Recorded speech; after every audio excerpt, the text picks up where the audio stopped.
જો મિત્રો, આજે હું રડુ જોડે આવેલા પથાપુરા ગામમાં આવ્યો છું અને ત્યાં બાળકો અમારા ત્યાંના જ છે કે છે સાહેબ તમે આવી ગયા? મેં કીધું હા. તો ભાઈ પથાપુરા નદી કિનારે આવેલું ગામ છે અને હું બેઠો તો મને વિચાર આવ્યો કે આ ઊભું સંડાસ બનાવે છે શું બનાવે. જો તો મિત્રો અહીંયા આગળ કામ ચાલે છે જાજરૂ બાથરૂમ બનાવવાનું. તો આ સંડાસ બનાવે છે તો ઘણું ઊંચું લાગ્યું મને. તો હું દૂરથી જોવા આવ્યો કે આ સંડાસ આટલું ટબ ઊંચું કેમ બનાવ્યું છે.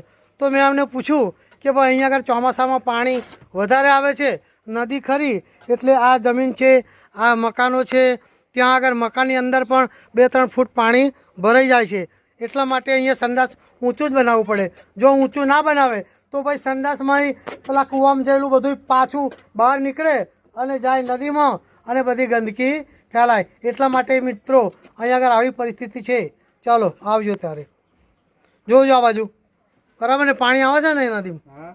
બસ બરાબર ઊંચું જ બનાવજો તારે.